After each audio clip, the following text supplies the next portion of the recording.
¿Qué tal, hermanos? Es un gusto saludarlos, estar con ustedes en una lección más. En esta ocasión vamos a estudiar acerca del pecado. Nuestra lección se llama Todos hemos pecado y el propósito de esta lección pues es conocer o más bien confrontarnos con el pecado que al final de cuentas pues nos aleja y nos conduce a la condenación.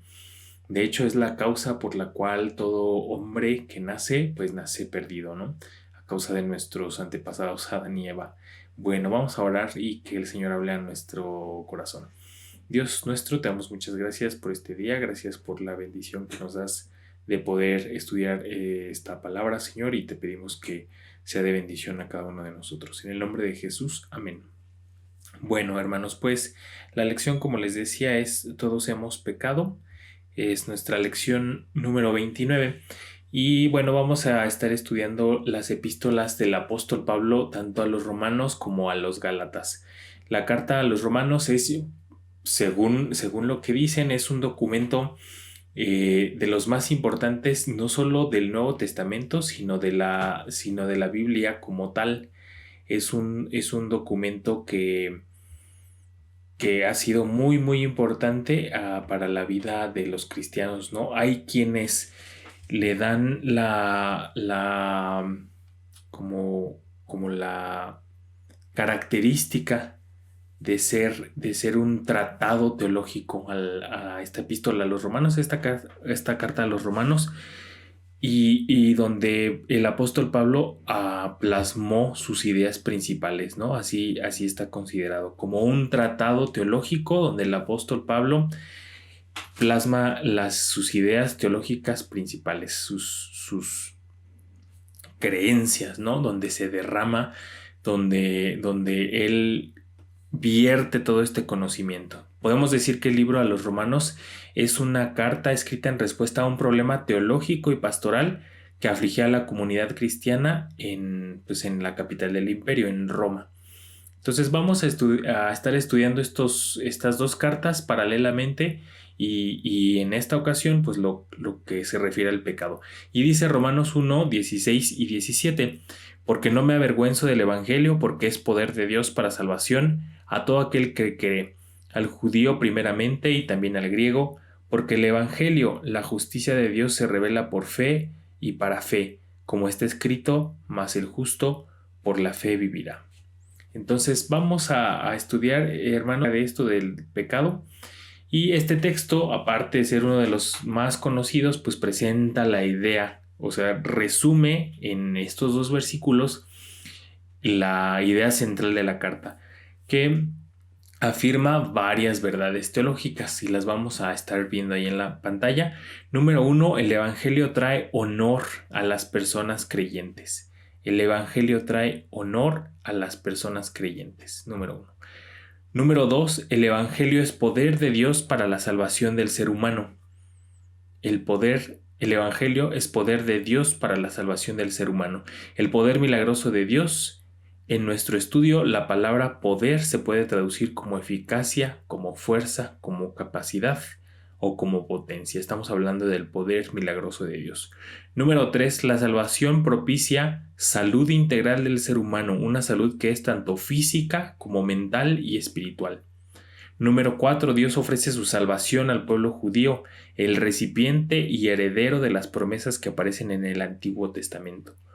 Número 5. Dios extiende su salvación a las personas griegas, es decir, a las personas que no son judías. Número 6. El Evangelio revela la justicia de Dios. Número 7. La justicia de Dios se revela por medio de la fe. Número 8. La justicia de Dios se revela también para conducirnos a la fe. 9. Pablo habla acerca de la justificación por la fe apoyándose en un texto tomado del profeta Habacuc. Dice Habacuc 2:4, he aquí que aquel cuya alma no es recta, mas el justo por su fe vivirá.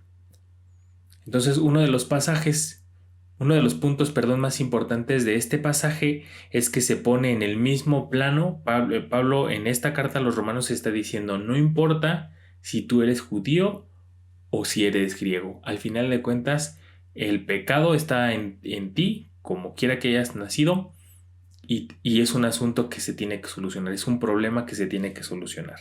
Entonces, ciertamente se afirma que el pueblo judío es quien recibió la promesa, pero Pablo en estos versículos deja claro que el problema del pecado es universal. Y lo mismo podemos decir ahora nosotros como cristianos. No importa, hermanos, hay una frase que a mí se me quedó grabada, que es: Dios no tiene nietos, Dios tiene hijos. Entonces no importa el hecho de que una persona nazca en un hogar cristiano o en un hogar que no sea cristiano. Al final de cuentas tenemos el problema del pecado todos. No importa. También podríamos decir, así como decimos que Dios no tiene nietos, también podemos decir que las cunas no son cristianas, ¿no? Porque hay quienes dicen, digo, no es crítica, sino que dicen: yo nací en cuna cristiana. Bueno, en un hogar cristiano se entiende, pero al final de cuentas es cada persona la que tiene que tomar la decisión de seguir a Cristo. Dice Romanos 3, 9 al 20. ¿Qué pues? ¿Somos nosotros mejores que ellos? En ninguna manera, pues ya hemos acusado a judíos y a gentiles que todos están bajo pecado. Como está escrito, no hay justo ni aun uno. No hay quien entienda, no hay quien busque a Dios, todos se desviaron, a una se hicieron inútiles. No hay quien haga lo bueno, no hay ni siquiera uno. Sepulcro abierto es su garganta, con su lengua engañan, veneno de áspides hay debajo de sus labios. Su boca está llena de maldición y de amargura. Sus pies se apresuran para derramar sangre. Quebranto y desventura hay en sus caminos, y no conocieron camino de paz. No hay temor de Dios delante de sus ojos. Pero sabemos que todo lo que la ley dice, lo dice a los que están bajo la ley, para que toda boca se cierre y todo mundo quede bajo el juicio de Dios, ya que por las obras de la ley ningún ser humano será justificado delante de él, porque por medio de la ley es el conocimiento del pecado.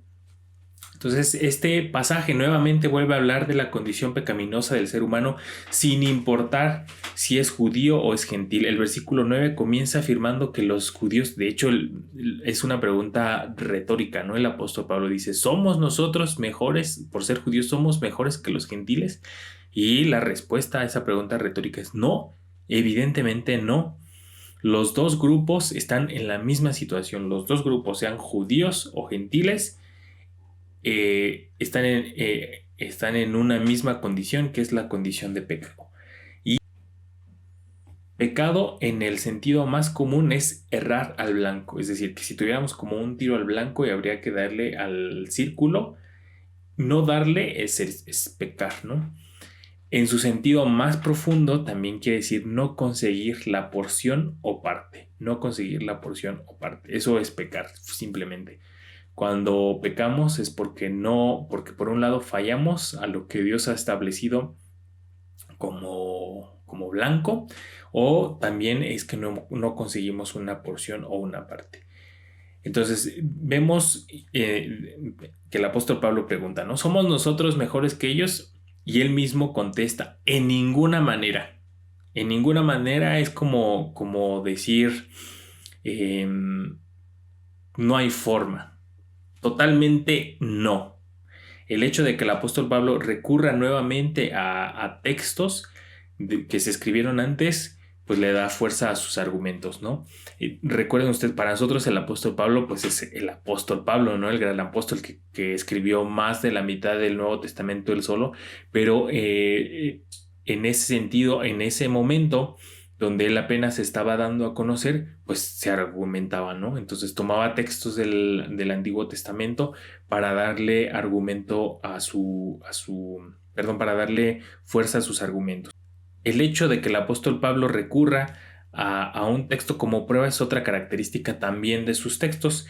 En este texto está recurriendo a los Salmos 14 y 53. Ustedes los pueden revisar ahí en su casa, y también a Isaías 59.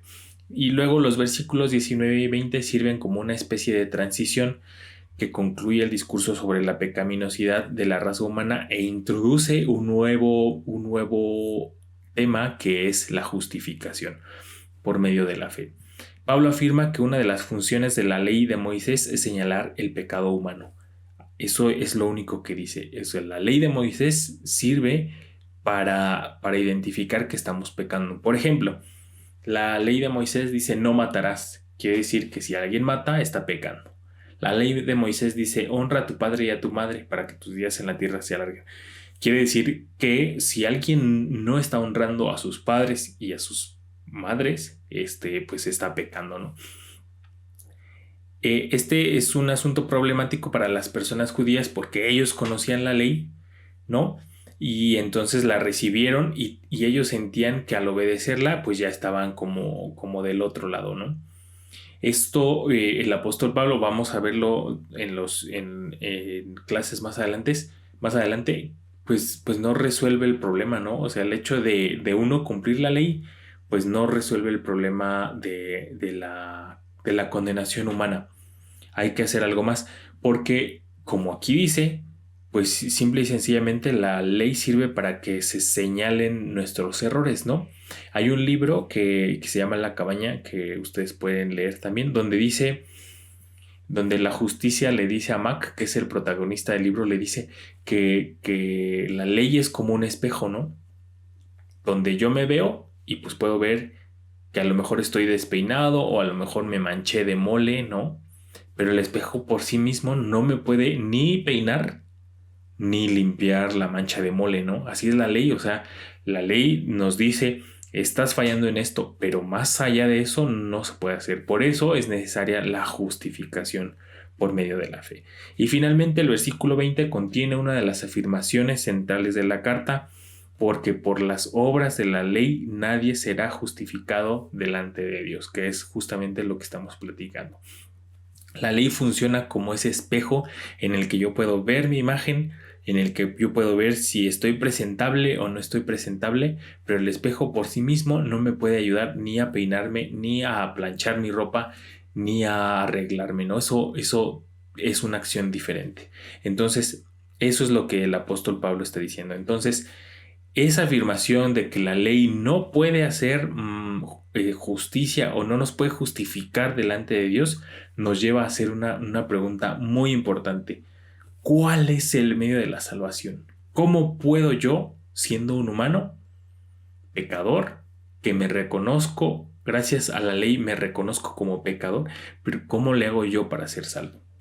Y dice Romanos 5:1, justificados pues por la fe, tenemos paz para con Dios por medio de nuestro Señor Jesucristo. Justificados pues por la fe, tenemos paz para con Dios por medio de nuestro Señor Jesucristo. ¿Qué podemos decir con respecto a esto que hemos estudiado en la carta a los romanos? Número uno, pues nuestra realidad no es otra que vivimos en pecado, ¿no? La Biblia nos enseña que los seres humanos somos pecadores por naturaleza, que hemos ofendido a Dios y no solo a Dios, sino a los demás. Todos podríamos decir como aquel hijo pródigo cuando regresa: he pecado contra el cielo y contra ti, no soy digno de ser llamado tu hijo. Todos podríamos decir eso. Nuestra naturaleza humana nos lleva a buscar hacer nuestra propia voluntad. Hemos declarado a través del pecado nuestra independencia de Dios y decidimos que podemos andar por la vida sin que Él nos gobierne sobre de ella, ¿no?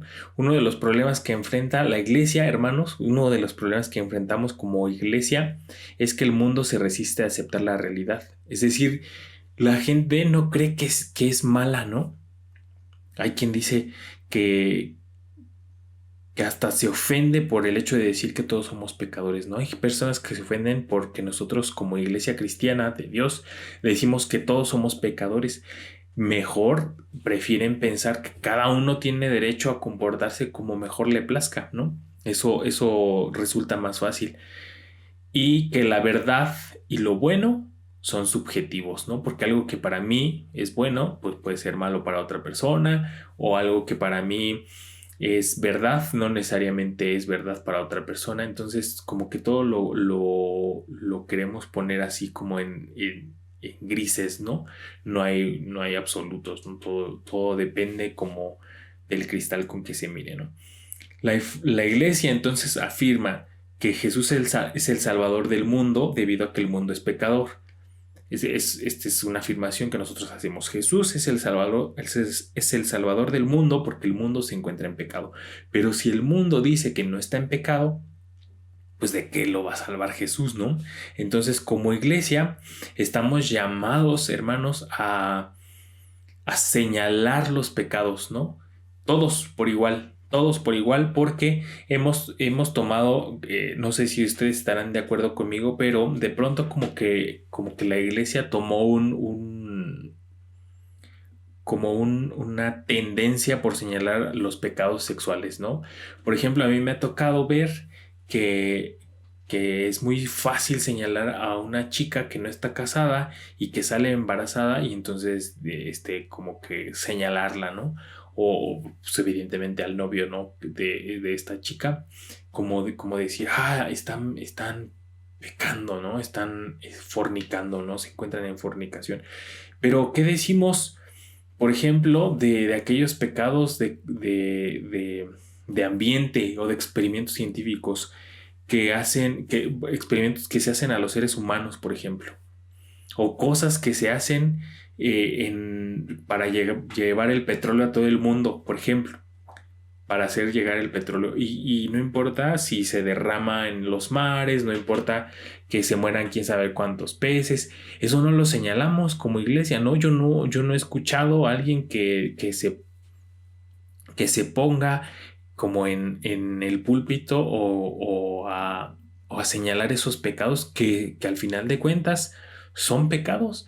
¿Qué decir de aquellos pecados que afectan las relaciones interpersonales? Es interesante, hermanos, es interesante que la Biblia condena duramente la murmuración, el chisme y las divisiones en el pueblo de Dios. La murmuración, el chisme y las divisiones.